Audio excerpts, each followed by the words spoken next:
Hey, this is John from What to Know Before the Show, just on a cookie break, and I'm working part-time as an air traffic controller. I'm running 10 breakout rooms right now, running from breakout room to breakout room. Anyway, I want to talk to you real quick about PowerPoint and projecting it.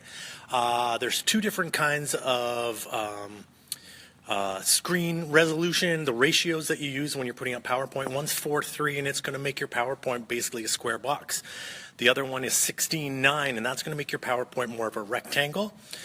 So know what kind of screen you're going to project onto, because if you project a 16:9 image onto a square screen, you're going to end up having to squash the image to fit. It'll be too long, so you'll end up with the black bars at the bottom and the top. If you try to project a 4:3 image onto a 16:9 screen, you're going to have the black bars on the side, so your image isn't going to fit quite right. So when you're creating your PowerPoint, if you're using a after 2010 edition of PowerPoint, it's going to automatically default to the widescreen.